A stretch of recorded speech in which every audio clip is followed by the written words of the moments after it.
Hello. Can everyone hear me? I hope that's unmuted. It's chopping my head off. I know that. Yes. Hang on. I got to figure this out. There we go. Can everyone hear me okay? Like thumbs up. Yes. Okay, good. One sec. Okay, here we go. Okay. Just letting everyone get started. Hope everyone's having a good Tuesday. My gosh, this week is going by so fast. I don't know about you guys, but I have so much to do and I so am behind on my shopping, which really, really sucks. So I am really anxious to get to Friday so that I can take the rest of the time before the holiday gets here. I just want to take a second while everyone's getting logged in. We had several people register for this one, so hopefully they're able to get on okay. A little bit of a hoop happened to jump into Zoom, but while we're waiting, I wanted to take a second real quick and just talk a little bit about how everyone has registered. So hopefully, as you registered in or you started following our platform, I just wanted to extend a huge expressing my gratitude. Like I'm super grateful that y'all are on here and following us. I just wanted to say, if you have social media, typically once you start following, whoops, there we go. Once you start following our Nikki B platform, I try to reach out to every single one of you and thank you for following us here. If you have an Instagram, please, please, please make sure that your settings are not on private. I can't find you. So if I can't find you, neither can your clients. So if you don't have a personal and a business Instagram page, I would recommend, of course, that you start creating a business page. And if you don't know how to do that, I'm not trying to plug my Instaworthy agent, but I am going to tell you, if I can't find you, I'm going to bug you and say, hey, like if I can't find you, no one else can. Okay. So if you need help with that, or you just have a little question or whatever, you can always message me and DM me about getting your social media set up. It's going to be the biggest thing that's going to set you apart from everyone else as we move forward. Take a look at what this last year has done. We are now doing meetings virtually, where we would have never done this. We would have sat in our brokerages, we would have had conversation, and business is now being had online, even more so than it ever has been. And the thing that's interesting is to think that we're going to revert back is just wrong, right? Like we're definitely not going to be going back to our old ways. We found a way to become more efficient, more effective, and we can really save some time by Zooming meetings and meeting with people one-on-one. Likewise, our clients, whichever marketplace you happen to be in. I don't know about you, but we've done more virtual walkthroughs than we ever have in all of my time as an agent. So the virtual world is kind of here. And so making sure that your Instagrams are searchable is super, super important. Okay. So enough about that. I'm going to kind of hammer that home for sure. We're 3 minutes after. Let's see. Also, if you reach out to me via email or DM me, just know that that's me personally responding to you. So I love hearing from everybody. So if I happen to send you back a really lengthy reply, just know that's me, because I'm a chatty Cathy and I'll reply in this huge long paragraph, but it's just because I can't help myself, and I'm super excited to see you guys interacting with me back and forth. Like I said, I've been a realtor for 15 years and I'm 29. Just kidding, but I'm not. I've been a realtor for 15 years and 100% love what I do, and I love sharing all that I do. I've got a few people on my call today that are from my marketplace, which is even more of a feather in my cap, and it's super nice, and it's great to see them here because we actually started off these meetings just in our small little brokerage. So it's really fun to actually step outside of our brokerage and start meeting you ladies across the country so that we can kind of share some of these ideas. We get better by sharing, 100%. So today I'm going to chat, enough about that. I'm going to chat about 5 things that you need for your sales presentation. Sales is so interesting that if you know any of my background, let me just start real quick with saying I worked in a salon, right? I did nails for a living. And I made $25 to $40 an hour. Okay. At the end of that career, what I took from being in the nail industry was I'm in the same business, different product. I'm still providing a service. I'm still providing one-on-one, like selling myself on my client, right? What I come prepared with, whether or not it's my skills is I'm doing their nails, how I polish their nails, whether or not I cut their cuticles with my drill. That is all part of my service, and it all has to be packaged in a way that delivers a great product, right? So same with the real estate industry. When you show up for a presentation, and we're going to specifically talk about a listing presentation today, when you show up for a listing presentation, I want you to show up with confidence. The story that I gave when I put out this email about my hand shaking, like no joke. I literally went to that appointment, and I'll never forget, like I was trying to point to the property and I'm like, and your house goes right here. Like I'll never forget that tremor and that tremble that I had inside my core. Like trying to fake the fact that I didn't know crap about what I was talking about. I'd never sold a property before. It probably was my first or second or third listing presentation, but I literally wanted to never, ever feel that unconfident ever again. And what's great about real estate is it's always changing and it's always improving. So fine tuning our presentation is just part of the deal. Like I can remember thinking, oh, I don't have a presentation. So when I put it together, if I looked back at my very first seller packet, it's so pathetic. It's kind of cute in a way that like I thought I had to be cutesy tootsy and I had to have like my name on every single paper. And I thought I had to have my brand on every single paper.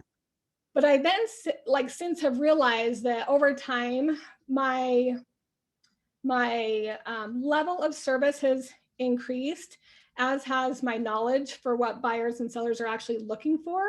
And that they could care less if I had a logo on the top of every single one of my papers. That was important to me. That was my ego saying, hey, I need people to know that I'm Nicole Briggs and I work for X Realty, right? Now I could care less. Now I look at it as and I'll talk to you about this when I get down to the items to put in your presentation packet. I look at it as I'm circling in, and these are my people. And I have so many people that help me make me great, that this is going to be a great transaction for you. And we only hire the best is pretty much how I circle that all in. So let's go ahead and get into it. This one is probably the most important point that I'm going to hammer home. And we're going to talk the most about this first point.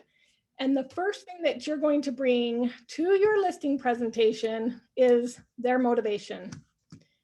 Now, I know you guys are like, hey, Nicole, this isn't a pre-qualification class. Well, I know this, but if you don't know what their motivation is, you might as well get right back into your car and call them and say, hey, you know what? I forgot something, I'm going to have to reschedule. Because their motivation is more than just one simple question, which is, tell me again why you're selling, right? We need to know why they're selling. But there's so much more in learning about the client's present or motivation that you're going to interject into your presentation that's going to make it so that when you get to the very end of your presentation, the closing is going to be natural. Okay. So here's just a few motivation questions that I wrote down. Ordinarily, I would have put these on a slide, and I didn't today because I want to make sure you're all writing them down. And if you won't write them down, then that's just fine. But I'm telling you, motivation is 100%. If you worked on my team and you came in and you asked me, ask my gals that are on my call right now, if you ask me a question about a client, my first question to them is typically always, why are they moving? Okay. So first one, tell me again why you're selling. Second one, when you sell, where do you plan on moving? What's the plan? If you don't know where they're going, how can you help them? Because when the house, you just don't know what to say to them. You have to know what the plan B is, right? What's going to happen once we sell? The third question that I want you to ask them is, in this market, your home may sell before we find another. Do you have a place to go? Now, I always joke with my clients here, and I say I'm best at making my clients homeless. That's my specialty. And I kind of joke about it, but I'm like, no joke, I'm not lying. Like for real, your house is going to sell in a hot minute and you're going to be homeless. And then you're going to be mad at me because we didn't future pace what's going to happen next. Okay. So tell me what's the game plan. You know, if your house sells quickly, where do you have to go? If not, what do I become? A problem solver. And I say, okay, great. You know what? I'm going to reach out to some of my short-term rental companies that I work with and my affiliates, and let's see if we can't get something lined up for you so that you have somewhere to go so that we don't stress about it. My job is to be a problem solver. Okay. The next question I say is, do you need to sell this home in order to buy the next? Now, maybe they told me above what their game plan was. Like if we're talking about investment property, clearly we're not gonna, we're not gonna be moving into the next home. But I'm doing something here when I ask them that. Do you need to sell this home in order to buy the next? I'm actually planting the seed that if you're going to buy another one, by the way, I'm here, I'm helping you. I'm planning on it, just so you know. I'm planning on helping you reinvest this property because I'm the expert, right? So I'm actually doing a couple of things when I'm asking this question. But if they say, well, no, I don't need to sell this home in order to buy the next. Okay, good. So did you want to start looking for the home right now? Or did you want to wait until this one actually closes? Again, I'm digging a little bit further in motivation because that's telling me a couple things. It's letting me know that either A, they're not super motivated. Maybe it's because their kids are still in school. Maybe it's because they're waiting for their price. Like I am queen of digging for those little tiny hints so that I can know in my mind where I'm going to lead them next. And also how to present to them. I need to know these things in order to present. Okay, so the next one would be, what price were you thinking that you wanted to list your home for? So I was coaching one of my agents this week and she didn't know what that number was, which is totally fine. You don't ask it, it's fine if you don't know it, but we need to know if they're realistic on their price, right? What if they, they are planning on making $200,000 more than what you're going to go in there and list at? You need to know that so that when you get out there for the presentation, you can set them up for sticker shock. Because I don't know about you, when you guys go shopping for a car, let's just think about this. When you go shopping for a car, you have in your mind what your budget is. And when you show up and you're like, okay, I want to buy this Toyota Corolla. I know when I get there, it's going to be somewhere around $20,000, $25,000. I don't know how much they are. Let's just guesstimate that. And you get there and you find out it's 50. Like your jaw is about to drop, right? Like you had no idea. Like, let's not do sticker shock here. You always want to know kind of where you're going. And without asking that question, you have nowhere, you're going to be the one that's going to be sticker shocked when you get there. Because when he says, well, I wanted $100,000 more. And they look at you dead straight in the face, right? They're like, we were hoping for $100,000 more. Like in the back of your mind, you're like, well, shit, I did not come with a rebuttal for $100,000. Like, you're crazy. I mean, that's not going to go over very well, right? Instead, it's going to be how you're going to present price is going to set them up for that $100,000 reduction in price so that they can see what reality is. Okay. Okay. Next up is, what do you currently owe on the property? I'm curious. What do you owe on the property? This is not being nosy. This isn't being pushy. If they say, why do you want to know that? I'm so glad you asked, because I actually come out prepared with a net sheet so you know exactly what your walkaway number is. If you just have a guesstimate, it's totally fine. I just need to know an approximate. Now, that's one of the reasons that I want to know. But the other reason is I need to know whether or not they're right next to how much they purchased the home for, right? I need to know if we're going to be pushing them into a short sale status, which we've been talking a little bit short sale today. We're talking a little bit about market adjustment. Like as we move into this market where everything is selling super, super crazy and interest rates are so, so low, I'll pose a question to all of you. What happens when the market shifts and these sellers or owners have something happen with whether or not they can make their payments or not? There's no longer going to be a, hey, we can just refinance and lower our payments, because they're at 2.5%, 2.75, 3%. There's not going to be a saving grace of let's go ahead and refinance and reduce our payment, right? So knowing what clients owe on the property is very, very important. Okay, next up is, will you be using your proceeds to buy the next home? Now, it almost sounds redundant, right? But I want to know a couple of things. If they say, well, we were planning on using half of it, I know in the back of my mind, we have debt we're paying off. We have something that we're paying off. We have some other plan for that money. But I want to know that because remember, I'm future pacing that I'm going to help them move into the next house. So now when they decide to look at the price range of 550,000 and they're only going to put $15,000 down, we're going to be a little deficient in the funds that we need for our down payment, you know? So these are the things that we have to kind of future pace, but we kind of know if we ask the right motivation questions, right? So we'd be using the proceeds to buy the next house. And I just tell them, hey, if not, it's totally fine. If you have debt to pay off, it's great. I just need to know so that we can, you know, make a game plan. And last but not least, how long have you owned the property? Now, I know we can look in tax records. We can take a look at how long they've owned the property. Why don't you just ask them?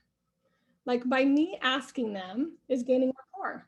I care about them. I want them to tell me, well, you know what, Nicole, this was the first house we bought and we absolutely fell in love with it and we've lived in it for 30 years.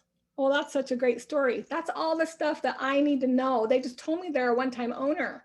How freaking amazing for me as their listing agent, right? Like when I go to sell this property, you betcha in the remarks, I'm gonna say best home on the market today, one-time owner. That's stuff you wouldn't have got if you didn't ask them. Tell me again, how long have you owned the property? I'm curious, you know? So all this is just really gaining rapport. So when people say you need to find out what their motivation is, it's more in depth than just, so tell me, why are you selling today? You know, we really need to ask a lot of pushing questions that are going to give us some really good insight. So think of them as you're gathering information for them so that you can use the urgency to get the contract signed and to get the home on the market. Because if they tell you that they have a job transfer and they start in 21 days, that's urgency. That's motivation. So when they decide to list their house $75,000 higher than the price that you gave them, what's going to happen when your husband or your wife goes off to their job transfer? Are you going to stay here and sit with the house? Because we're $75,000 overpriced.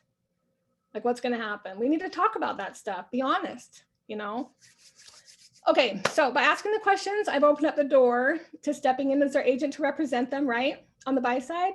Additionally, I've asked them questions for me to discover what order of importance I need to present price or the contracts I want them to sign. And I'll get to that later on, but hopefully that makes sense. Does anybody have questions on motivation? Feel free to drop it in the chat box before I move on because there's I've got 4 other points I want to cover. So feel free to message me if you have any. Nobody? You're all solid on motivation? Motivation is my most favorite thing, especially on the buy side too. I may just, ask a simple question about, so tell me this, why are you moving or where are you moving to? I want to know about the area. So tell me about the area that you like so much. Digging is my specialty. Conversing with people. I just really want to know more. And in the back of your mind, when you're asking these pre-qualifying questions, you should be thinking of me saying, tell me more, really. Like the more they can give you, the better you can address their needs so that you can get them off to where they need to go, whatever their plan is, okay? Okay, no questions there. I'm going to move on. Okay, the second thing that you'll need is proper presentation materials. Now, what does that look like? You might be saying, I've seen this, like I've seen all kinds of different marketing materials, and I know we get bombarded with a whole bunch of lists of things that we should be putting in our presentation packets, and you may have an area that's really unique and has something specific that you like to add into your presentation materials. So just know that mine is just what I use, and it's just really a guide as to some things to put in. So first off, let me start with what don't do, and that will help you because you already know when I start talking about this type of agent. Please don't put in 15 pages of how great you are. The 15 accolades that you just received, pick 1 or 2 areas of your expertise that you may have received an accolade in, or you're known for in your marketplace, and leave it at that. You know, people who are great don't need to toot their horn about how great they are. The proof is in, you know, in your results. So while it's great to say, you know what, we have several Zillow, what's the word I'm wanting? So the customer inquiries, you know, to let us know that we've been doing a great job, a bunch of attaboys. But I'm going to leave that to you to go online and take a look at. Or maybe it's you know, received top listing agent in your marketplace, you know, three years in a row or whatever it is. Be super proud of it, but like pass by it and move on. You know, you don't need to make it your entire packet. If your packet is 45 pages, just ask yourself, would I want to browse through 45 pages? You should know, and this is why I'm talking to you about the, in your presentation materials, by your motivation questions, you should know if you're dealing with a driver, analytical, amiable, or an expressive. Who are you presenting to? Because if you're presenting to me and you bring me 45 pages of your listing packet, I'm going to look at the picture on the front, and then I'm going to look at the bottom line number in the back. Because I'm an expressive person, I want to see your cute faces, but then I also want to see what's my bottom line number because I'm a driver second, you know? So remember who you're presenting to and stuff your presentation packet accordingly. Okay, I'm going to share with you guys what my presentation packet looks like, or at least a link to it. Presentation packets to me, I don't ever want to print them and take them out to my appointment. I actually send mine out in a link that's online that they can preview before they meet with me, so that if they have any questions about myself or my team or my listing process or anything that I include in my presentation, I'd love for them to jot it down. And then when I arrive, we can chat about it. Now they've already done their homework on me. I don't have to talk about me. It just is me and it's out there. So I can show you, Maddie, I need help. I'll show you how to do this. Let me screen share. I'll show you a view. Can you see that there? Not yet. Hang on, screen share. Oh, here it is. Okay, here is a copy of what my beginning of my presentation packet looks like. This says a lot about me. I'm a simple person. I like my logo.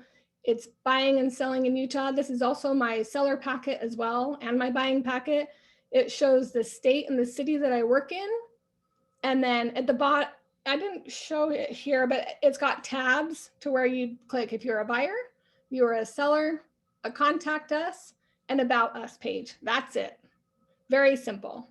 And then we have a let's chat box so that they can chat with me if they have questions or whatever. I'll be alerted on my website.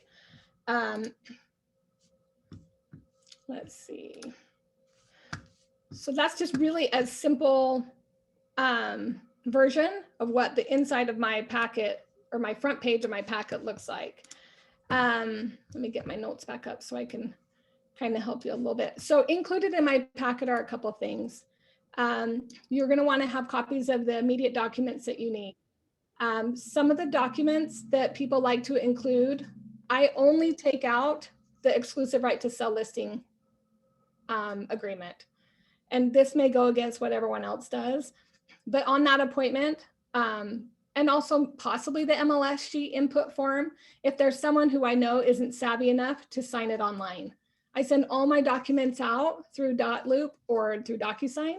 However you guys use this, it's becoming more and more user friendly, and people expect it now that we're not doing in-person meetings. So if you're one of those people that has to sit down with your seller and go through everything line by line, I go through the exclusive right to sell listing agreement, and that's the one that's most important to me. I'm not leaving that appointment that day until they've signed it. Does that make sense?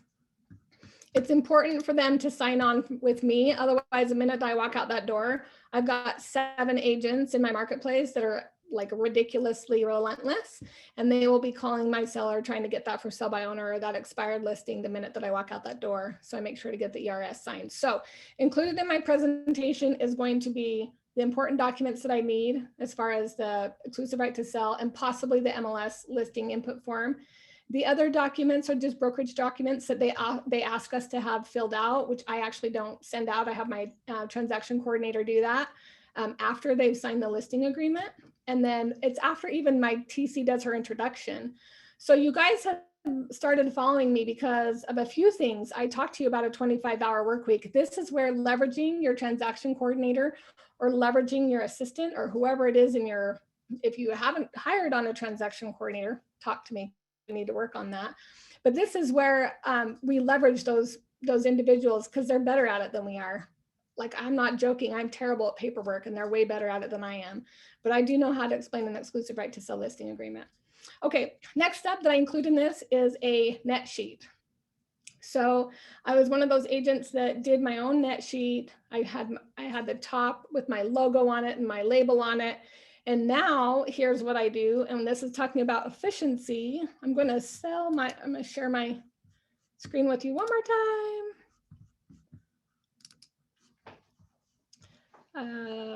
Where is that, Maddie? How do I find this? Your net sheet? Yes. Is it just a screenshot? Yes. It'll be on your desktop then. Okay. Can you see it? No? Yes. Okay. This is my net sheet. I want to see if you can see it. Oh, you can. Okay. So I message my title company and I say, hey, just so you know, I'm going on a listing appointment. Here's the address. Here's the list price. The commissions are 3% on both sides. Please include a transaction fee of $250. The closing deadline is 30 days from today so that she can work the taxes.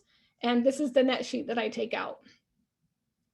So in my mind, and this is how I sell it, this is an extension of my business. Infinity Title is 100% they're my go-to. And so when they do my net sheet, when I get done listing the property, I ask them, do you have a preference in a title company, or would you like me to recommend one? And if they say, no, I don't have a preference, I give it to Marcy.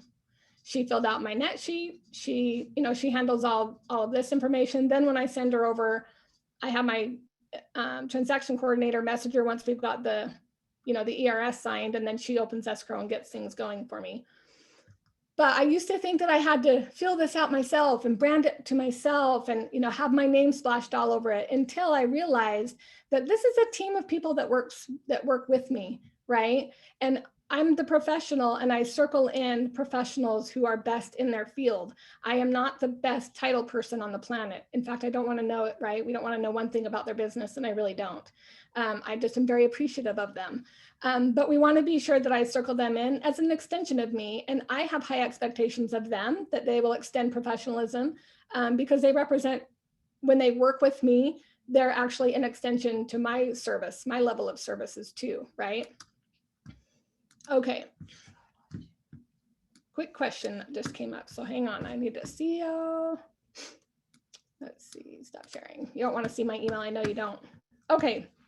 Let's see. So what were the docs that you send in the presentation? Which ones do you leave out besides exclusive right to sell? Included as far as like documents, I include the ERS and the input form, the MLS input form. Sometimes I leave that one out, but that's it. As far as like documents for like real estate documents that need to be signed, those are the only two that we need in our marketplace, signed at the time that we sign a listing. Your marketplace might be a little bit different. I include a net sheet that comes from the title company I have prepared prior to me going, hence the motivation questions. I'm asking all those questions so I have the information. And then the third thing I like to put in the listing packet is you should have a list of, I like to put in a list of vendors if you have one. And let me show you. Sorry, I suck at the share screen thing, but hey, I'm a better real estate agent than I am a what's this called? A Zoom enthusiast here. Okay, here is my list of vendors.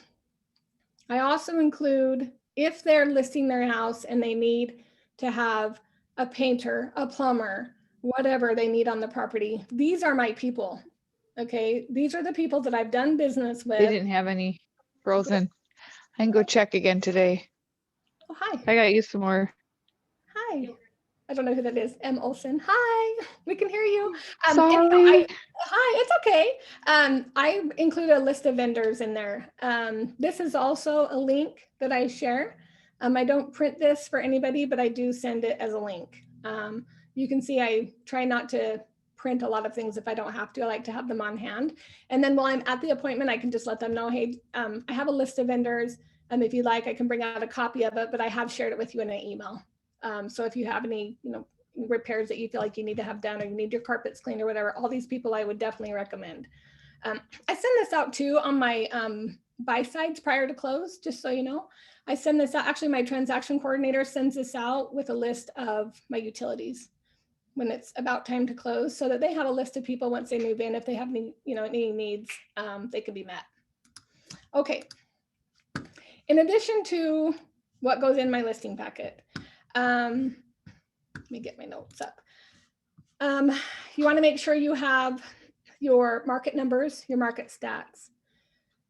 So depending on what market you're in, like right now, if I were to come out to a listing appointment, I would share with them, in my entire county-wide, which I work, there are only 323 built and standing homes available on my market right now. And I can guarantee there's about 500 buyers trying to buy something today. So that might be a little statistic that they might want to know. So I would bring out your market stats. And I like to start out on a broad view.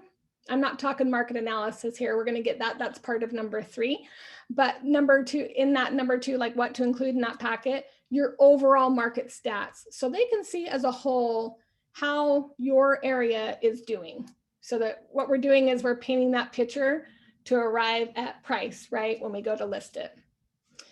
Okay, so let's see. Let me make sure. The other thing I like to do, and I don't have a copy of one, I put everything in a folder. So I would recommend that you bring a branded folder. If you don't have a brokerage one, like if you work for Keller Williams, they have like some that are, this is mine. I had these just custom made. It just says Team Surge on it. What I like about these is I only had one. I have one slot right here for a business card. I actually want a second slot right here. I wished I had 2 because sometimes I want to add all my vendors in here, or my lender or whatever. I'll put those in here. But if you don't have, come to an appointment professional. If you come like this with like your papers, and you're like, hi, I'm here to list your house.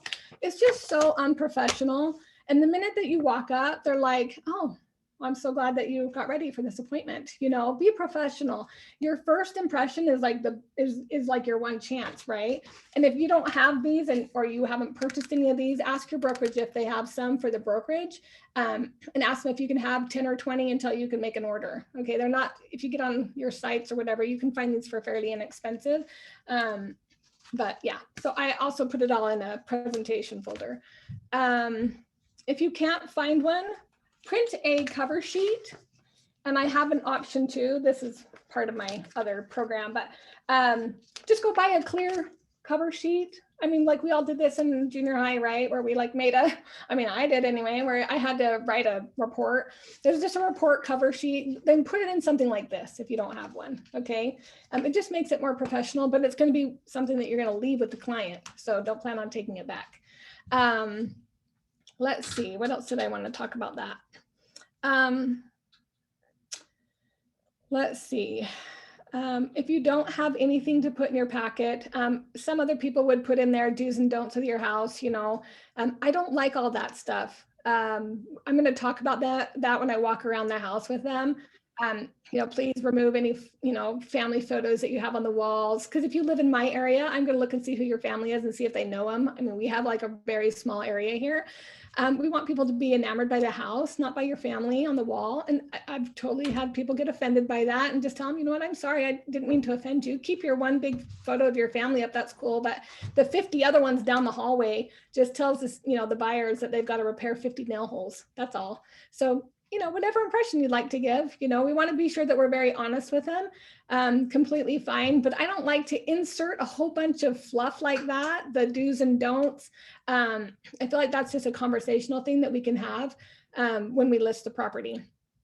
Okay, the next thing I want you to include, which I don't have it, like as far as your presentation materials are concerned. So far I've got your, you want to make sure you've got a little bit about yourself and about your team. If you don't have it, like I told you, I share a link. So a little bit about yourself. And then the next thing is going to be about your marketing plan. You're going to want to have some type of thing laid out line by line as to what you're going to do for the seller. And this actually is going to come down in your delivery. And I'm going to talk a little bit more in depth about that, but just remember that I do want you to have some type of plan of action as far as once we list the property, this is what's going to transpire. Okay. This has to be just a one sheet. Don't make it 20 sheets. We all know one, we're going to list the property on the MLS. This is going to syndicate to 3 other homes. My favorite part in my presentation is to tell somebody numbers 1 through 5, everyone does the same thing. I'm just telling you. We all do the same thing. Anyone calls you and says that they do different, the different is going to come in the 5 through 10. That's all. So we all do the exact same thing. We all syndicate. We all do that. So the 300 website isn't very enamoring anymore, but we do hire professional photographers. You know, you want to put that stuff on. We use a professional sign. We're going to use a professional lockbox. I know it's sad that you have to say that, but we're not going to put a combo box on your house. We want to know who's coming in and out of your property, right? This is all part of your presentation, but we want to make sure that you have a, this is what's going to happen next. Okay. Okay. Let's get to the market analysis. That's number 3 in your what you're going to want in your presentation. So you're going to have your comparable properties, of course. So this is going to differ from MLS to MLS on how your CMAs generate or auto-generated through your MLS. I want to make sure that when you do a CMA, that it's in line with what you know is available on the market. Now, what does that mean? So when you get a price on a property and you get a CMA done, make sure that when you it spits out a price, that you actually know how to explain that by looking at the comps, right? Like these 5 houses, the computer selected these 5 as the homes that were most similar to yours. Okay, so have you seen this house? Do you know this house? Are you familiar with this subdivision? Ask them, it's their house. They've lived in it 30 years. They know these houses. They know if the comparables are similar or not. Make them say yes. Yes, I know them. The more you can get your sellers to go, yes, I know that. Oh, yes, I did see that one the other day. It sold for 300,000. Oh, that's interesting. How long did it take? 30 days. Perfect. The more you get them saying yes to you, the more they are on board with you making, you know, arriving to price, right? So do the market analysis and do a CMA. Also print the 3 most like comps. And those are the ones that you're going to ask them. Are you familiar with this one? Do you know this house? Is this one the most like yours? Look at what they sold for. You know, really go in depth with them when you're delivering it on why they're very similar. Okay. This goes back to on the market analysis. When you ask them that motivation question, what price were you planning to list for? This is where in that CMA, when you're showing them what the price is actually spitting out to be, you're going to know what gap you have from the price that they thought was realistic, what they were wanting to list it to what's an actual price, right? So in this moment, this is your opportunity to use those motivation questions for you. So based on what we're seeing here, I mean, that one sold for 300,000. I know you were wanting 350, but you feel like this one's pretty similar to yours, right? And you notice how when I'm saying that, I'm nodding. Like I'm even convincing myself of their answer, you know? And if you don't know how to present or you're nervous to present, watch yourself present in the mirror. You know, talk to yourself. I do it. If there's something that I have to rehearse, go talk about it to yourself in the mirror. And the more you do it, the better you'll get at it. Let's see. Additionally, what else did I want to talk about market? When you get to that price on what they can expect on the market analysis, this is an opportunity for you as well to let them know that you actually have a net sheet. And this is where I introduce price right here. After I give market analysis, I immediately go into, you know, based on what they're saying right here. So funny. Oh, I'm going to get back to your question about the lockbox. Once I get this, I introduce the CMA, I immediately will go, based on these numbers that we're seeing here, it looks like the market is putting your price at X amount of dollars, which is why I prepared a net sheet so you know exactly what your walkaway number is.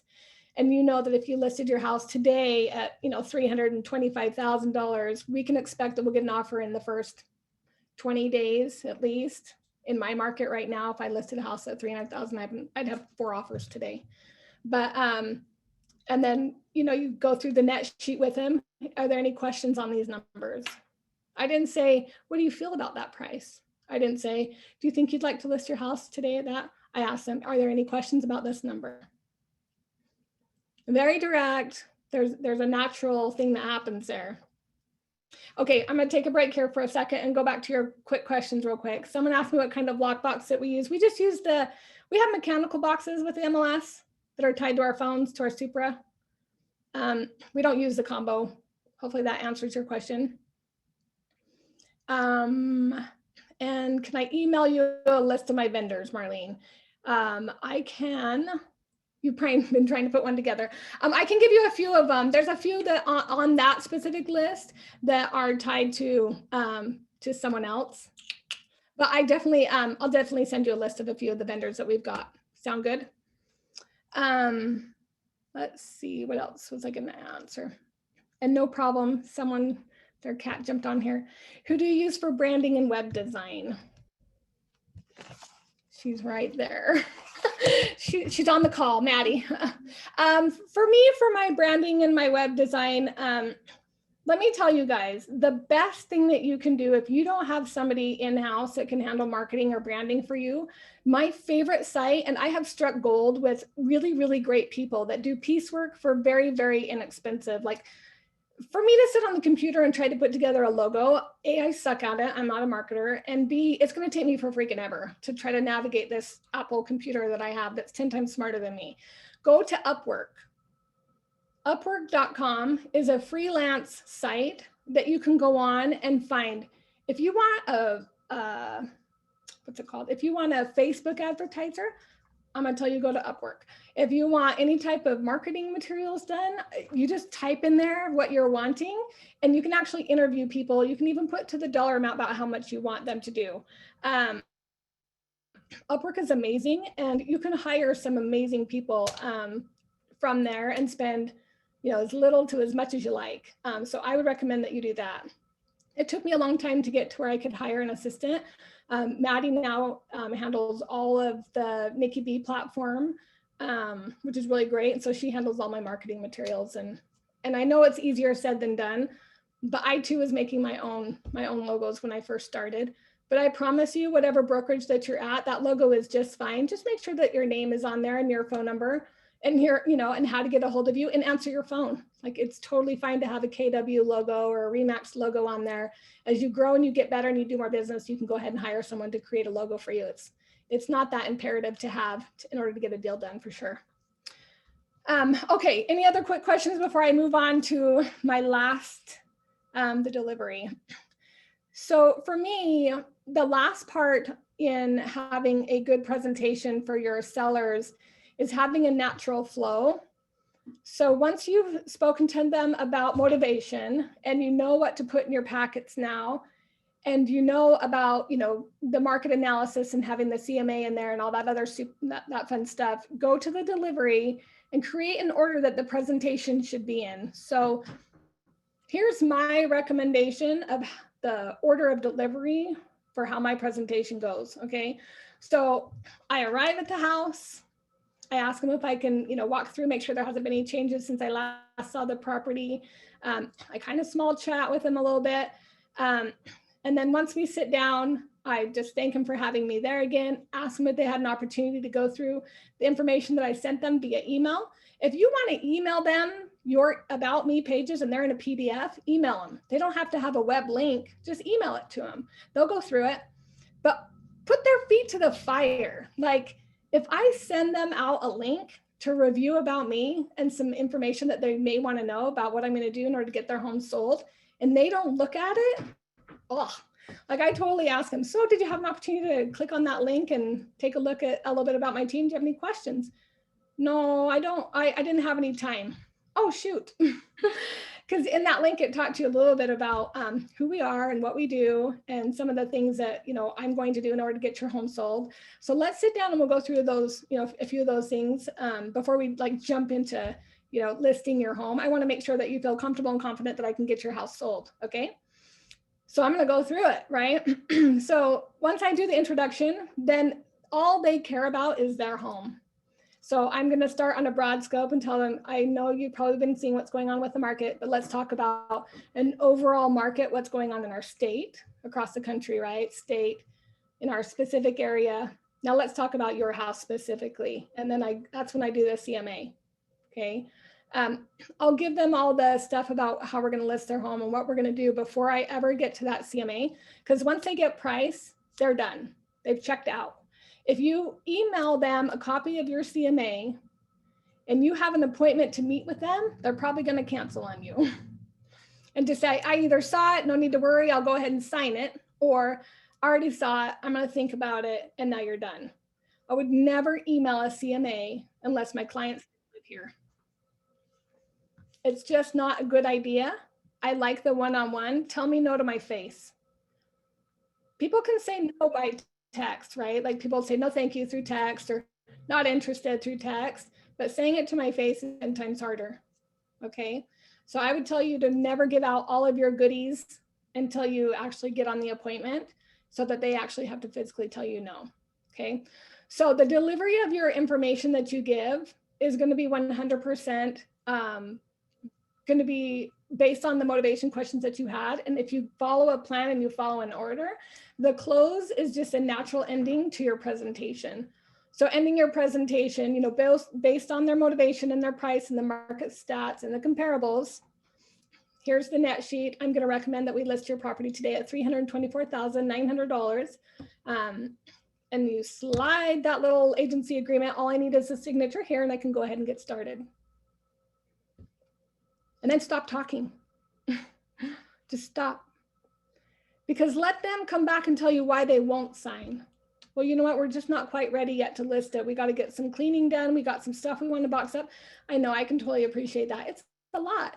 I don't need to really worry about all this stuff. All this does is allows me to get started on the listing. We can move as fast or slow as you like. So we can set all that stuff up for next week. And then you just point back to that.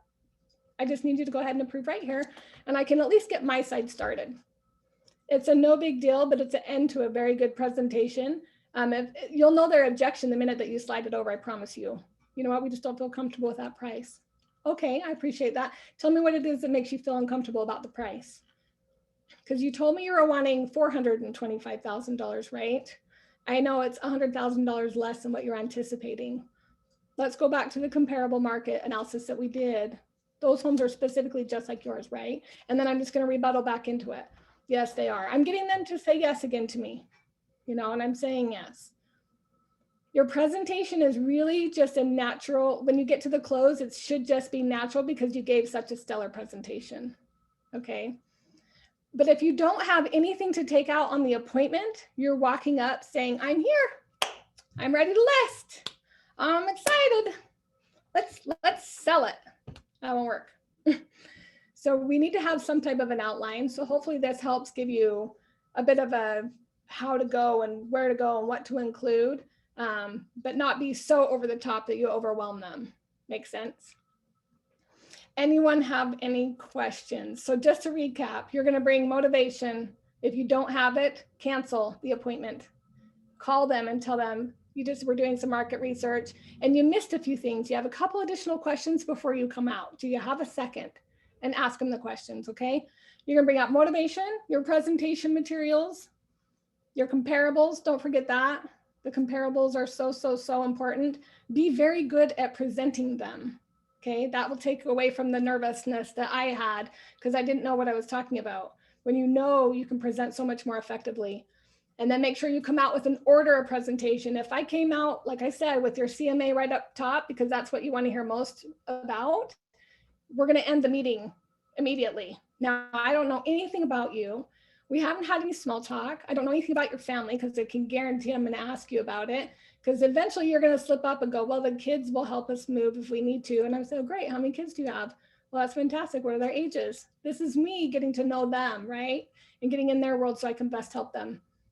And then the last part is going to be your close. That is just pushing your exclusive right to sell agreement in front of them and saying to them, all I need is for your approval on this document, and then I can go ahead and get started on my end. So easy. And I let them know the rest of my documentation is all online. I send it out through automated signature, electronic signature. It just helps me get the documents back in a quicker, way.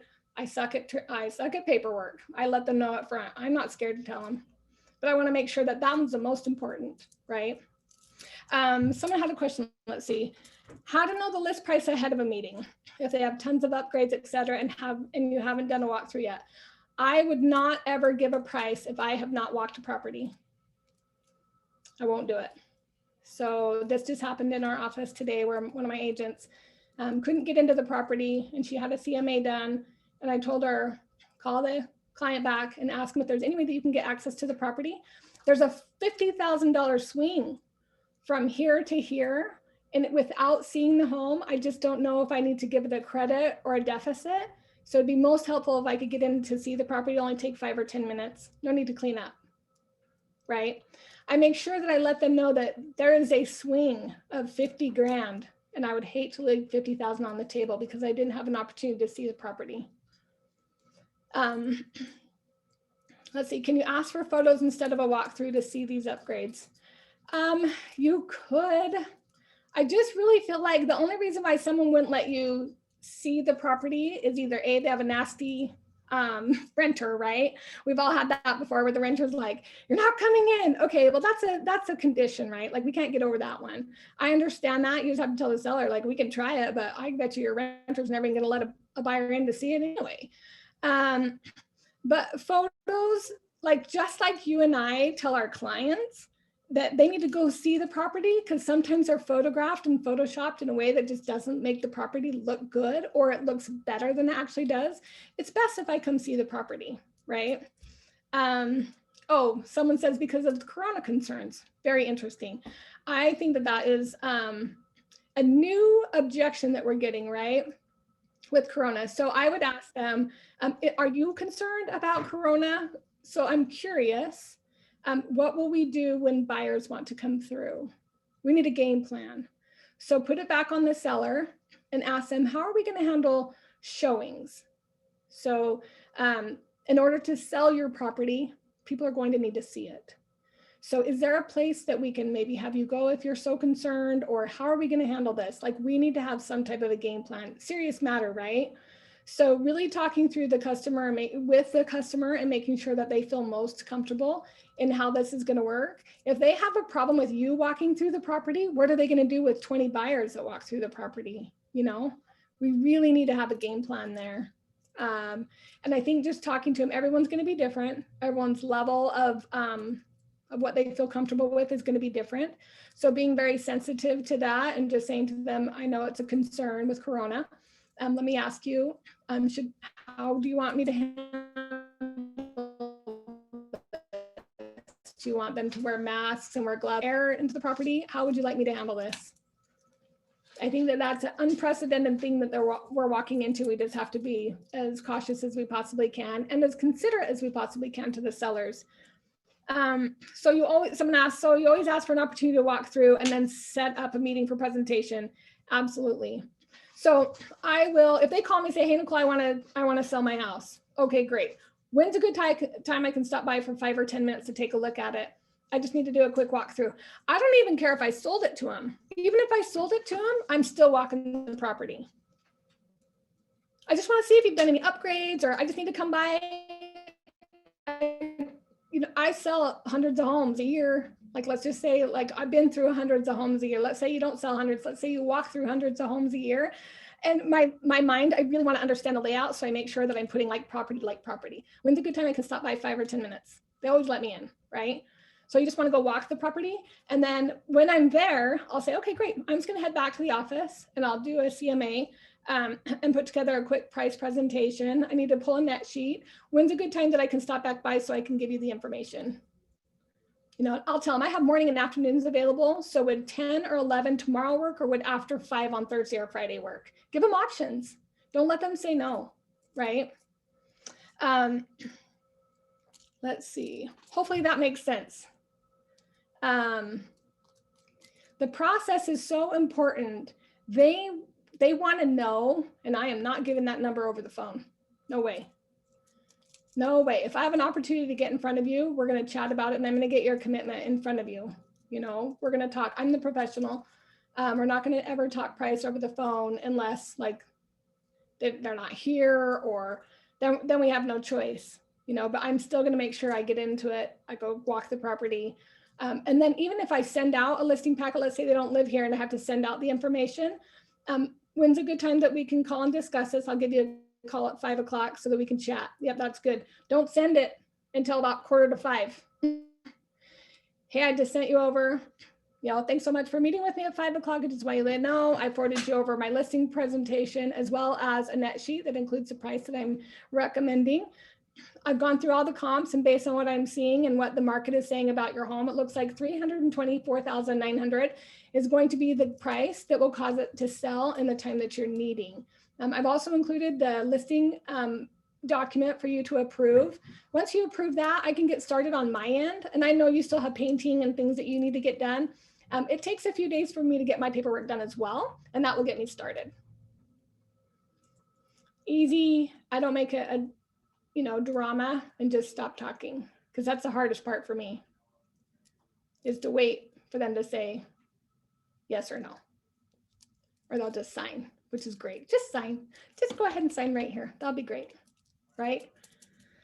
Any other questions on that process? The presentation packet, and I'm happy to share a couple of the inserts that I've got. If you want to drop your email in here, or just put your name in here if I've already got your email, I can send you a couple copies of a few things, especially your like the net sheet and what we include, like specific the vendor titles, what vendors we like to include for our clients. Let me just also say that that's part of the whole Instaworthy part too, by the way, is like being on your social media and putting yourself out there as a real estate professional. This is your opportunity to gather all those vendors. I don't know about you guys, but with my business account, I've got flooring people. I've got, people that are cleaning crews, painters. They all start to follow your business page because they want your business. Give them an opportunity to work for you and provide good service. And if they don't, then you just don't use them, right? But it gives you an opportunity to really build your community and to establish yourself as a professional realtor in the industry. And that's how you build your list. I've added a couple of people just recently from them reaching out and being relentless about coming after me for business. That tells me that they're paying attention, right? And they want my business. So I give them an opportunity, but I tell them I'm a stickler. Do a good job, because I'm your customer just as much as they're your customer, right? So when you hold yourself in a higher regard, they'll appreciate that much more, and they'll take good care of you, promise. Okay, so I've got your emails here. How do you tell them about commission? You go over that in the listing contract, yes. So when I present the ERS, I let them know, here's a listing document. This allows me to represent you. The commissions are laid out here. 3 to the buyer, 3 to the seller. I also have a transaction fee, which I did not discuss on my listing ERS. Some people put it on there. I did not. Mine just goes straight on the net sheet. I actually only discuss commissions when we get to the net sheet, by saying, are there any questions? And really what you're doing is on the net sheet. Let me go back to that. Let me try to share my screen one more time. Let's see. Here we go. On this net sheet, here we go. I know you don't want to see that. Let's see. Where's my net sheet? Uh-oh, Maddie, I did something. The net sheet? Can you see it? No. Oh, dang it. Zoom is here. Uh-oh, I may have got rid of my net sheet. Sad. How did I get rid of that? Was it in your trash? Probably. See, I told you I'm not very smart when it comes to, no. Okay, hang on. I did something. I know it's here. It's behind Yay. Okay. I told you I'm not very smart when it comes to my computer. Okay. On the net sheet, I tell them, here's my list price, $249.9. Here's all the fees. There's a title fee, all the wire fees. They bundled all those fees, which is great. There's a transaction fee. And then the net amount to you is $231,979. Is that more or less than what you were expecting? Because I already know, right? I already asked them the pre-qualifying questions. They told me that they were wanting to list, let's say they were one that wanted a list for 350, and I'm telling them 324.9. Now, I know this is less than what you were expecting based on the comps that we saw. I'd love to get you more than that. The comps just aren't there. You know, and if they want to argue with you on price, you know what happens when we sell a property for more than what it's actually worth? We have appraisal issues. So, and this is the market that we're in right now, right? Our market here is having appraisal issues because sellers are going so much higher than actually what they're appraising for. They're having to come to close with money out of pocket, which is a whole nother segment that we talk about using escalation clauses. But when I'm presenting this, literally, I go to the net sheet. I don't ever really discuss commissions on that ERS because if 231 isn't what they were planning to walk away with, I know this number because I really already massaged that when I asked them what their motivation was. And if I ever get somebody to say, I don't want to pay your commission, I want to reduce, right? I know that's what the question really is how do you get a full commission based on a reduction? Well, let me ask you this. Do you plan to use me when you make a purchase? If we sell this home, am I going to be able to, I'll have them sign the buyer agency agreement then with me. And if we still bicker on price, so tell me, like, even if I reduced my commission, it's like 0.5%. So 0.5% is like $700, right?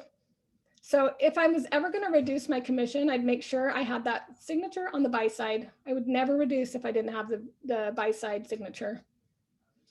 But I ordinarily don't get people to say anything about commissions based on the fact that you're going after their motivation in the beginning and finding out what their expectation is. And then once you've met that with that net number, it makes the commission not an issue. But you have to know those above questions in order to get there. You have to. If they say, I saw somewhere that I won't say what brokerage is doing it for a flat fee of $2,000. That's great. They're not a full service brokerage, and I am. I just leave it at that. Like they hired me, they had me out on the appointment for specific reasons, right? And we go through that. So I'm not sure exactly what part of my presentation I should cut out, Someone asked me how I explain my transaction fee. I really just leave it on the net sheet. And then I ask them that bottom line number. Here's your walkaway number. Are there any questions that you have for me about that number? And I leave it there. I don't really explain the transaction fee if someone asks me what it is. It's a fee that our brokerage charges that helps keep all of your documents, for a certain amount of number of years that we get charged. And I pass my transaction fee on to my clients. That is for my transaction coordinator, by the way, if anyone's wondering what that is for. It's to, keep my sanity.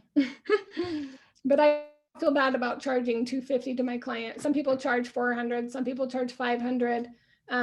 It's a transaction fee, and the brokerage, our office charges a transaction fee. It just kind of is what it is. By putting it on the net sheet, it's never a question, especially if we go to close and we're at the signing table and someone says to me, what does that transaction fee mean? I'll say, oh, it's one of the fees that our office charges. Remember, it was on the net sheet that I sent to you when I came out and listed the property. I refer to that like it was my Bible, no joke. Like that net sheet gets me out of trouble all the time because I've given them exactly what I told them that the house would sell for. And usually my title company is within $500 of what they walk away with, which is really great, just depending on the time of month that they close, right? Because of the taxes. Someone else asked, should you ask if they have already talked to appraisers as a motivational question? If not, recommend the companies your broker uses. Let's see. Okay, so have they already spoken to an appraiser? I don't really ask them. Usually if people have an appraisal, they'll be like, We had this appraisal done 6 months ago, and I'll be like, I know, that's great. That's really great. 6 months ago, I bet it was so much different. If we've done our job right, we have explained to them market numbers. And unless it was just like 2 weeks ago, right? If they had an appraisal from 2 weeks ago, your question should be, what type of appraisal did you have? Because not all appraisals are the same, right? Was this a drive-by appraisal? I've had someone tell me they had an appraisal and they had one of those done. Ask them what type of appraisal they had and if they have a copy that you can review. Because I'd be curious, and I'm sure you would be too, what comps they used. Mine better be newer, right? Mine either better be newer or higher in price, because I'm the professional, right? I've done the numbers. So good question. That's a great question. But I would never ask them if they've had an appraisal done. They're expecting you to be the expert. Let's see. I'm jumping around a little bit. How do you tell them about commission? You go over that in the listing. Okay. And then when the sellers wanted to lower the commission paid to brokers, how would you handle a situation like this? Like I said, I just tell them, I'm not sure who you've talked to that will reduce their commission. I'm a full service agent. So I'm not sure who you spoke with and how much they were willing to reduce. I know this much is like, we can't work for free. You guys, we can't do what we do for free. And the minute that we start discounting, there goes part of your service. I was just posting on this last week, or maybe it was a week before. I don't know if any of you are on my Facebook group, but I literally was messaging an agent for a showing and we wanted to write an offer and she didn't have her phone number on her listing or an email. I couldn't even get a hold of her. Like, who do you think you are that you get to be a part of the brokerage, list a house for sale, and then I can't get a hold of you? It was a discount brokerage and they just ghosted everybody. Like, great, that's great service. Like, I don't know if that's what discount is. I don't want to do that, right? So hold in high regard the service and the things that you offer, and just tell them, say, I'm just not sure like who it was that you met with, like what type of a discount were you thinking? Because I don't want to cut any of my services. That's how we get home sold, you know. Let's see, what else was there a question about? Hopefully I got to almost everybody's. What is included in the net sheet and what the vendors you include? Okay, from Donna. I'll make sure that you guys get copies of that. What else? Anyone else have any other questions? I think the biggest thing for your presentation when you're on a listing appointment is just to make sure that you come confident. And if you come with empty hands, you will be so not confident. You know, they're looking to you to lead the conversation and to lead the appointment. So if you have it structured with, okay, I'm going to walk the property, we're going to sit down and chat, we're going to go through the motivational questions. I don't even care if you have the list of questions written out, do it. I challenge you to have the questions written out in front of you. And this is what I would say. Oh, I'm so glad that you guys are here. Thanks so much for having me over. I literally have a list of questions that I have for you because I want to make sure that I'm getting all of the information correct about what you've told me about your home and how I can help you best. So I've got like 5 or 6 questions additional than what I asked you on the phone the other day for you. You know, let's go through those. The fact that you have them written out doesn't mean that you're not prepared. It just means that you care and that you want to be thorough. Oh my gosh, you want to be thorough. I don't want to miss one thing. You know, you want to be sure that you cover everything that you can to best help them. It's providing a higher level of service. Unlike the agent that just lists your house and drops off the face of the earth, you know, we're not going to be those people. So that's how you get the repeat referral. Anyone else have any other questions? Hopefully, I think Maddie's got a good list here of people that we're going to email you out some of the information that we can give out today. Any additional information that you have, or you want to private message me about something individually that you don't, you know, you're nervous to put on the chat here. Hopefully you're not nervous to, you know, reach out to me. You know me, I'll just kind of give it to you straight how I think about it. But I'll for sure include some of the information that we've gone through today for those of you that have requested it. And then aside from that, I'm just going to let everyone else go. Like, I don't know, I'm going to do a meeting again in January, probably the first week of January. We're also going to be launching another small little program that will be fun. And then if anyone has any questions along the way, I hope everyone has a happy holiday and be very safe and no corona. Wash your hands. Feel free to reach out and thanks so much for being here. You guys have been great. Thank you. Copy of net sheet. I saw that, Kimberly. I got you. Thanks, guys.